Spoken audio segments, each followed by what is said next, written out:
जब हम भगवान देवाधिदेव महादेव को जल चढ़ाते हैं, उसके 5 अलग अलग तरीके हैं। बहुत सावधानी से सुनना कथा, आपकी और हमारी जिंदगी की सार्थकता को सिद्ध करने वाली कथा।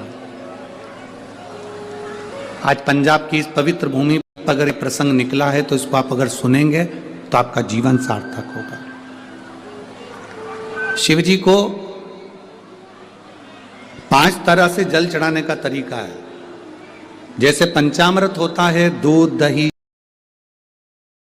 ये सब पंचामृत के अंतर्गत आते हैं, उसी तरह शंकर जी को 5 तरह से जल चढ़ाने का क्रम वर्णित किया गया। अब उसको समझेंगे, बहुत सावधानी से समझिएगा। पहला, जल लेकर आए, सीधे डायरेक्ट शंकर भगवान के शिवलिंग पर चढ़ा दिया। ये प्रथम जल का चढ़ाने का तरीका। दूसरा, जहां से पानी बहकर जाता है, जहां से जल बहकर जा रहा है, उसके ठीक विपरीत जल उत्तर में जा रहा है, आप दक्षिण में खड़े होंगे और दक्षिण में खड़े होकर उत्तर की ओर मुख करेंगे और शिव जी को जल समर्पित करेंगे। ये रोग मुक्ति करने वाला है और हमारे रोग पर हमें विजय प्रदान करने वाला।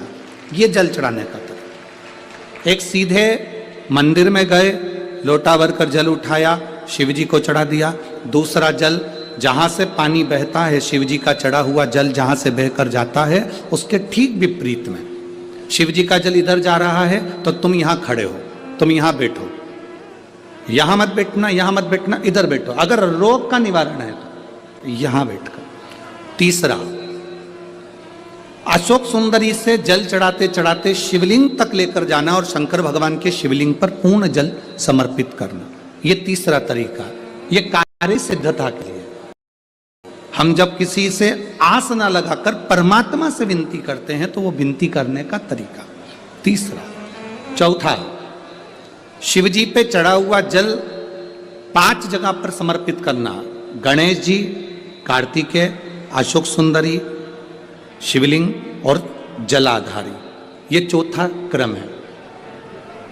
जब शिव जी को हम जो जल चढ़ाते हैं, उसका एक तरीका भी हमारी जिंदगी में अगर हमने उसको स्मरण में रख लिया तो हमारे कार्य की सिद्धता को सिद्ध कर देता है, हमें सफलता की चल जाता है। सीधे जल चढ़ाना, दक्षिण में बैठकर उत्तर की ओर मुख कर कर जल चढ़ाना, अशोक सुंदरी से लेकर शिवलिंग तक जल चढ़ाना, 5 स्थान पर गणेश के, अशोक सुंदरी, जलाधारी, शिवलिंग पर जल चढ़ाना 5 स्थान पर। ये चौथे नंबर का। और 5वां, जल समर्पित करना।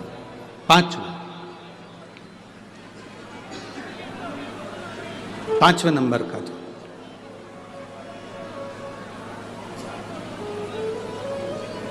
शिव जी को 5म नंबर का जो जल आता है, जो जलाधारी है, ऊपर जिसमें पानी भरा रहता है और नीचे एक एक बूंद टपकता रहता है, जलाधारी में जल समर्पित कर कर उसी जल को बचाकर अशोक सुंदरी वाली जगह पर थोड़ा सा चढ़ाकर उसी में से जल शिवलिंग पर जब हम समर्पित करते हैं तो हम जिस कार्य के लिए जा रहे हैं वो कार्य सफल होता ही है। ये 5वां नंबर का जल समर्पण।